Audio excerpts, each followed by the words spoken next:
सनातन हिंदू धर्म में तुलसी के पौधे का महत्व सबसे अधिक है। इसकी सबसे पहले पूजा भगवान विष्णु जी ने की थी। श्री हरि कहते हैं, जिस प्रकार से देवी लक्ष्मी से बैकुंठ को ऐश्वर्य प्राप्त है, उसी प्रकार से बैकुंठ को तुलसी के कारण ही पवित्रता प्राप्त है। कार्तिक मास में तुलसी पूजा का विशेष महत्व है। माना जाता है कि भगवान विष्णु जी और माता लक्ष्मी जी को कार्तिक मास अति प्रिय है। वैसे तो हर घर में रोजाना तुलसी की पूजा की जाती है, लेकिन कार्तिक मास में तुलसी की पूजा की जाए तो घर की सभी परेशानियों से छुटकारा पाया जा सकता है। दोस्तों, इसी से संबंधित एक पौराणिक कथा सुनाते हैं। कैसे एक भिखारी व राजकुमारी की शादी हुई और राजा जानवर कैसे बना। आप इस कहानी में खो जाएं उससे पहले प्लीज आप इस वीडियो को लाइक और चैनल को सब्सक्राइब कर लें। चलिए शुरू करते हैं। प्राचीन समय में कांचीपुरम नामक एक सुंदर राज्य था। उस राज्य के राजा के इकलौती राजकुमारी थी। राजकुमारी बहुत ही सुंदर थी। राजा के केवल एक ही पुत्री होने के कारण वह उससे बहुत प्रेम करता था। राजा अपनी पुत्री को किसी भी प्रकार का कोई कष्ट नहीं होने देता था। जब राजकुमारी विवाह के लायक हो गई तो उसके लिए रिश्ते दूर दूर के राजाओं के पास से आने लग गए। राजा अपनी पुत्री के लिए बहुत से राजकुमारों से मिला, लेकिन उसे कोई भी राजकुमार अपनी पुत्री के लायक नहीं लगा। एक दिन एक भिखारी आया जिसके कपड़े फटे पुराने व गंदे थे। वह राजा से कहने लगा कि मैं आपकी पुत्री से विवाह करना चाहता हूँ। यह सुनते ही राजा को बहुत ज्यादा गुस्सा आया। राजा बोले, तुम्हारी हिम्मत कैसे हुई? तुम्हारी इतनी औकात कि तूने मेरी बेटी के बारे में सोचा। राजा ने गुस्से में अपने सैनिकों को कहा कि इस भिखारी को जेल में डाल दो और कल सुबह इसको फांसी दी जाएगी। भिखारी ने कहा कि आप मेरी बात को समझने की कोशिश करें। मैं आपकी पुत्री से शादी करना चाहता हूं, लेकिन इसके पीछे एक बहुत बड़ी वजह है। राजा ने कहा कि मैं अब एक भी बात सुनना नहीं चाहता। राजा ने आदेश दिया कि इसे फौरन कैद खाने में डाल दो। उस भिखारी को कैद खाने में डाल दिया गया। जब यह खबर राजकुमारी तक पहुंची तो उसने अपने पिता से बोला, हे पिताश्री, आप यह क्या कर रहे हैं? भला किसी असहाय के साथ ऐसा व्यवहार करते हैं क्या? राजा ने राजकुमारी को चुप कराते हुए कहा कि तुम बीच में मत पड़ो। राजकुमारी बहुत दयावान थी। वह दान धर्म में विश्वास करती थी। वह बोली, हे पिताश्री, मैं इस बात को पसंद नहीं करती कि इस राज्य का राजा इस तरह से किसी असहाय इंसान पर जुल्म करे। राजा ने कहा कि ठीक है, मैं तुम्हारी बात मान लूंगा, अब तुम यहाँ से जाओ। राजकुमारी वहां से चली गई, लेकिन उसे यह नहीं पता था कि वह भिखारी उसके विवाह का प्रस्ताव लेकर यहाँ आया था। जब राजकुमारी को इसके बारे में पता चला तो उसने सोचा कि यदि कोई भिखारी मुझसे विवाह करना चाहता है तो वो कोई साधारण इंसान नहीं हो सकता। इसके पीछे जरूर कोई वजह होगी। कोई भी साधारण इंसान राजकुमारी के साथ विवाह करने का सौपन भी नहीं देख सकता। राजकुमारी भिखारी से मुलाकात करने के लिए कैद खाने में गई और भिखारी से कहने लगी कि आप मुझसे विवाह क्यों करना चाहते हैं। भिखारी ने कहा कि जब आप मुझसे विवाह करेंगी तो उसके बाद आपको खुद ही पता चल जाएगा कि मैंने आपके साथ विवाह क्यों किया। राजकुमारी ने थोड़ी देर सोचा और बोली कि ठीक है, मैं आपसे शादी करने के लिए तैयार हूँ। यह समाचार पूरे राज्य में आग की तरह फैल गया। लोग तरह तरह की बातें कर रहे थे कि राजकुमारी उस भिखारी से शादी करना चाहती है। राजा ने अपनी पुत्री को लाख समझाने की कोशिश की तो उसने जवाब दिया कि आपने मुझे बहुत ही लाड प्यार से पाला है, मेरी हर छोटी बड़ी इच्छा पूरी की है, अब यह आखिरी इच्छा भी पूरी कर दो। लेकिन राजा मानने को तैयार नहीं था। वह बोला, हे पुत्री, तुम मेरी इकलौती संतान हो, फिर मैं तुम्हारा विवाह एक भिखारी के साथ कैसे कर दूं? तुम में तो मेरे प्राण बसते हैं। लेकिन राजकुमारी भी अपने हठ पर अड़ी हुई थी। वह बोली, हे पिताश्री, मैं शादी करूंगी तो उसी से करूंगी। मैंने उसकी आंखों में सच्चाई देखी है जो आज तक मैंने किसी की भी आंखों में नहीं देखी। पुत्री की हठ के सामने राजा को झुकना पड़ा। उसने स्वयं ही पूरे राज्य में ऐलान करवा दिया गया कि राजकुमारी का विवाह एक भिखारी के साथ बहुत ही सादगी के साथ होगा और राजकुमारी आज के बाद महल में नहीं रहेगी, बल्कि भिखारी की झोपड़ी में उसी के साथ रहेगी। राजकुमारी व भिखारी का विवाह हो जाता है।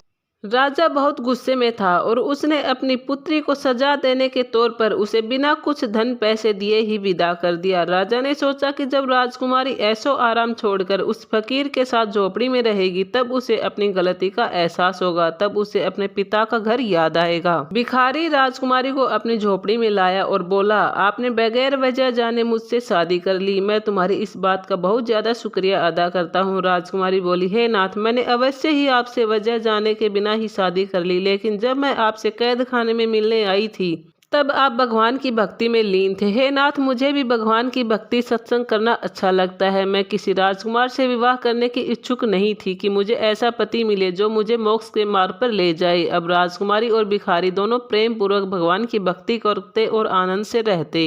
हर रोज भिखारी प्रातः काल भिक्षाटन के लिए गांव में निकल जाता। उधर राजकुमारी अपनी झोपड़ी की साफ सफाई करती, स्वयं नहा धोकर तुलसी पूजा करती और भिक्षा में जो कुछ भी मिलता उसे पकाकर भोजन अपने पति को करवाकर उसके पश्चात स्वयं करती। शेष बचे समय में दोनों पति पत्नी ईश्वर की आराधना करते। ऐसे ही समय गुजरता गया। उधर राजा राजकुमारी की पल पल की खबर लेता रहता था। राजकुमारी राजा की इकलौती संतान थी, इसलिए राजा अब अपनी पुत्री के बगैर बेचैन रहने लगा। उसने राजकुमारी के पास खबर भिजवाई कि वह भिखारी अर्थात अपने पति को लेकर अपने पिता के घर आ जाए। वह भिखारी को राजा घोषित कर देगा और वह उस राज्य की महारानी बन जाएगी। लेकिन राजकुमारी ने बड़ी ही विनम्रता से वहां आने से इनकार कर दिया और नौकर के हाथ कहलवाया कि अब उसका घर उसका ससुराल ही है। वह अपने पति का घर छोड़कर अपने पिता के घर नहीं रह सकती। यह सुनकर राजा सोचने लगा कि उस भिखारी ने ऐसा कौन सा जादू कर दिया कि मेरी अपनी बेटी इस राज्य को ठुकरा रही है। उस भिखारी ने मुझे अपनी पुत्री से दूर कर दिया। जरूर वह कोई जादूगर है। उसने मेरी पुत्री पर कोई जादू कर रखा है, तभी वह मेरे पास नहीं आना चाहती। लेकिन मैं अपनी पुत्री को वापस जरूर लाऊंगा। राजा ने अपने मंत्री को बुलाया और कहा कि किसी अच्छे से तांत्रिक को मेरे पास लेकर आओ। मंत्री ने राजा के कहे अनुसार एक तांत्रिक को ले आया। राजा ने तांत्रिक से कहा कि वह भिखारी कोई बहुत बड़ा जादूगर है, तभी तो मेरी पुत्री ने मेरे पास आने से मना कर दिया, इस राज्य की महारानी बनने से मना कर दिया। मुझे अपनी बेटी किसी भी हाल में वापस चाहिए। वह तांत्रिक राजा को हाँ करके वहां से चला गया। लेकिन तांत्रिक के द्वारा कुछ दिन जादू टोना करने के पश्चात पता चला कि वह भिखारी कोई जादूगर नहीं, बल्कि वह भिखारी और राजकुमारी ईश्वर के सच्चे भगत हैं। तांत्रिक सीधा राजा के पास आया और कहने लगा, हे राजन, मैं उस भिखारी का मुकाबला नहीं कर सकता, क्योंकि यदि मैं उसके सामने खड़ा होता हूँ तो मुझे बहुत बड़ा नुकसान हो जाएगा। भिखारी और राजकुमारी की रक्षा स्वयं परम परमेश्वर कर रहे हैं। आपकी पुत्री नित्य तुलसी पूजा करती है और इससे भी बड़ी बात यह है कि अब कार्तिक मास चल रहा है और कार्तिक मास में की गई तुलसी पूजा बहुत फलदायी होती है। जिस घर में तुलसी पूजा की जाती है वहां नकारात्मक शक्तियां प्रवेश नहीं कर सकती। आप अपनी पुत्री को वापस लाने की बात तो छोड़िए, आप उनकी मर्जी के बिना एक तिनका भी उनके घर से नहीं उठा सकते। माता लक्ष्मी ने और श्री हरि विष्णु जी स्वयं उनके घर के चारों तरफ कवच लगा रखा है। जो कोई भी तांत्रिक उनसे भिड़ेगा वह स्वयं ही नुकसान करवाएगा। राजा ने कहा कि मैं अपनी पुत्री को वापस लाने के लिए खुद ही तंत्र विद्या सीखूंगा। क्या तुम मुझे तंत्र विद्या सिखा सकते हो? तांत्रिक बोला, हे राजन, आपके साथ बहुत बड़ा अनर्थ हो सकता है। राजा ने कहा कि तुम उन सब बातों की चिंता मत करो, मुझे किसी भी कीमत पर अपनी पुत्री चाहिए। तब तांत्रिक ने राजा को तंत्र विद्या सिखानी शुरू कर दी। उधर राजकुमारी नित्य तुलसी पूजा करती और ईश्वर की आराधना करती। वह ईश्वर के और करीब होती जा रही थी। जो सुकून उसे झोपड़ी की चटाई पर सोने से मिल रहा था, उसे वह सुकून कभी महल में नरम गद्दों पर नहीं मिला था। लेकिन वहीं राजकुमारी का पिता ईश्वर से दूर होकर जादू टोने में लगा हुआ था। अब राजा ने उस तांत्रिक से तंत्र विद्या पूर्ण रूप से सीख ली। राजा अब एक जगह बैठकर दायरा खींच लिया और मंत्र पढ़ने लगा। उस मंत्र में ऐसी ताकत मांग रहा था जिसके जोर पर वह भिखारी को खत्म कर सके और उसकी पुत्री उसके पास वापस आ जाए। जब राजा ने मंत्र पढ़ना शुरू किया तो वहां एक खूंखार शेर प्रकट हो गया और राजा ने उस पर शेर को भिखारी को मारने का आदेश दे दिया। वह शेर जंगल की तरफ दौड़ता हुआ गया और जैसे ही शेर झोपड़ी के अंदर घुसने की कोशिश करता तो वह किसी अनजान शक्ति से टकराकर गिर जाता। थोड़ी देर बाद शेर एक कुत्ते में बदल गया और झोपड़ी के सामने ऐसे बैठ गया कि जैसे कोई पालतू कुत्ता बैठा हो। उधर राजा शेर का वापस आने का इंतजार करने लगा, लेकिन बहुत देर तक शेर नहीं आया तो राजा स्वयं ही भिखारी की झोपड़ी की तरफ चल पड़ा। राजा जैसे ही झोपड़ी के पास पहुंचा तो राजकुमारी अपने पिता को देखकर बहुत खुश हुई और राजकुमारी अपने पिता के कर्मों से अनजान बोली, हे पिताश्री, अभी थोड़ी देर पहले एक शेर हमारी झोपड़ी की तरफ बढ़ रहा था, लेकिन वह बार बार एक अनजान चीज से टकराकर गिर रहा था और थोड़ी ही देर बाद वह कुत्ता बन गया। राजकुमारी झोपड़ी के बाहर बैठे कुत्ते की तरफ इशारा कर बोली, हे पिताश्री, यह वही कुत्ता है जो शेर से कुत्ता बना है। राजा राजकुमारी की बातें सुनकर अंदर ही अंदर जल भून रहा था। राजा ने कुत्ते पर गुस्सा उतारने के लिए एक लकड़ी उठाई और उसे पीटने चला।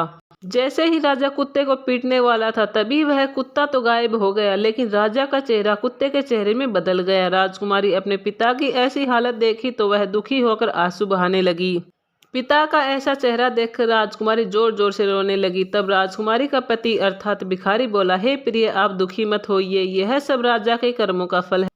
मैंने आज तक आपको आपसे शादी करने की वजह नहीं बताई है राजकुमारी। आपके पिता ने आपका विवाह ऐसी जगह तय कर दिया था जहां आपका धर्म भ्रष्ट होना तय था, अर्थात आप ठहरी ईश्वर की आराधना करने वाली, और आपके पिता ने एक नास्तिक परिवार आपके लिए चुना था जहां पर रहने से आपको अनेक परेशानियों का सामना करना पड़ता और आपके मोक्ष पाने का स्वप्न ही रह जाता। दोस्तों, कहानी यहीं समाप्त होती है। अब जानते हैं कार्तिक मास तुलसी पूजा के और क्या क्या महत्व है और तुलसी पूजा के कुछ नियम। धार्मिक मान्यता है कि तुलसी जी भगवान विष्णु जी की अर्धांगिनी है जो माता लक्ष्मी का स्वरूप है। तुलसी माँ की पूजा करने से साधक की सभी मनोकामनाएं पूर्ण होती हैं। साथ ही घर में सुख शांति और समृद्धि का आगमन होता है। इसके अलावा रोग व्याधि से भी साधक को मुक्ति मिलती है। इसके लिए रोजाना दैवीय काल से तुलसी जी की पूजा उपासना की जाती है। भगवान विष्णु को तुलसी अत्यंत प्रिय है और तुलसी पूजा करने वालों पर उनकी कृपा भी बरसती है। मान्यता है कि कार्तिक मास में तुलसी के पौधे के पास तुलसी स्रोत का पाठ करने से मनोवांछित फल की प्राप्ति होती है। साथ ही तुलसी की पूजा से बुरे विचारों और नकारात्मक ऊर्जाओं का नाश होता है। पद्म पुराण के अनुसार यदि कोई व्यक्ति तुलसी के पत्तों से टपकते जल को अपने सिर पर लगाता है तो यह गंगा में पवित्र स्नान के बराबर होता है। यह भी कहा जाता है कि तुलसी की पूजा करने से रोग नष्ट हो जाते हैं और अच्छे स्वास्थ्य की प्राप्ति होती है। तुलसी पूजा करने से भगवान विष्णु और माता लक्ष्मी की कृपा बनी रहती है। शास्त्रों के अनुसार कार्तिक मास में किसी भी गुरुवार को तुलसी का पौधा घर लगाना चाहिए। गुरुवार भगवान विष्णु का दिन है और भगवान विष्णु के रूप में तुलसी भगवान कृष्ण को बहुत प्रिय है। वास्तुशास्त्र के अनुसार तुलसी के पौधे को हमेशा घर के उत्तर या उत्तर पूर्व दिशा में लगाएं। इस दिशा में देवताओं का वास होता है। तुलसी के पौधे को घर की बालकनी या खिड़की पर लगाना चाहिए, लेकिन दिशा का हमेशा ध्यान रखें। तुलसी के पौधे को भूलकर भी घर की दक्षिण दिशा में नहीं लगाना चाहिए। यह दिशा पितृ की होती है और अगर आप यहाँ तुलसी का पौधा रखते हैं तो आपकी भारी आर्थिक नुकसान होगा। तुलसी के पौधे को कभी भी घर के प्रवेश द्वार या कचरा रखा जाता है या चप्पल उतारी जाती है वहां पर न रखें। तुलसी को सिंदूर चढ़ाने को लेकर बहुत भ्रम होता है, लेकिन वास्तुशास्त्र के अनुसार तुलसी के पौधे को सिंदूर चढ़ाना चाहिए। तुलसी के पौधे को हमेशा मिट्टी के बर्तन में रखें, प्लास्टिक के बर्तनों का प्रयोग न करें। संभव हो तो तुलसी के पात्र में चूने या हल्दी से श्री कृष्ण लिख सकते हैं। तुलसी का पौधा बुध ग्रह का प्रतिनिधित्व करता है और इस ग्रह को भगवान कृष्ण का रूप मानते हैं। आप नियमित रूप से तुलसी की पूजा कर सकते हैं, लेकिन शाम के समय इसे न छुएं। इसके अलावा एकादशी, रविवार, चंद्र और सूर्य ग्रहण के दिनों में भी तुलसी का स्पर्श न करें। रविवार के दिन भी तुलसी को जल न चढ़ाएं। तुलसी को जल चढ़ाने के अलावा कच्चा दूध भी चढ़ाएं। मान्यता है कि दूध चढ़ाने से दुर्भाग्य दूर होता है। तुलसी के पौधे को कभी भी किचन या बाथरूम के पास न रखें। आप पूजा कक्ष की खिड़की के पास तुलसी का पौधा रख सकते हैं। यदि आप प्रतिदिन तुलसी की परिक्रमा करना चाहते हैं तो जल चढ़ाते समय तुलसी के पौधे की 3 बार परिक्रमा करें। आपको सबसे पहले सूर्य को जल और फिर तुलसी को जल चढ़ाना चाहिए। तुलसी का पौधा क्यों मुरझाने लगता है? कई बार तुलसी के पौधे को कितना ही पानी पिला दिया जाए, अचानक ही वह मुरझाने लगती है। धार्मिक मान्यताओं के अनुसार इस तरह की बातों को नजरअंदाज नहीं करें। माना जाता है कि यह परिवार में किसी प्रकार के संकट की संभावना को दर्शाता है। तुलसी पूजा करने से मनोकामनाएं पूर्ण होती हैं। तुलसी पूजा करने से पितृ दोष दूर होते हैं। तुलसी पूजा करने से घर में कभी अकाल नहीं पड़ता, ना ही कोई नकारात्मक ऊर्जा प्रवेश करती है। दोस्तों, आपको ये छोटी सी जानकारी कैसी लगी हमें कमेंट में ज़रूर बताएं। अगर अच्छी लगी हुई हो तो लाइक और सब्सक्राइब जरूर करना। धन्यवाद।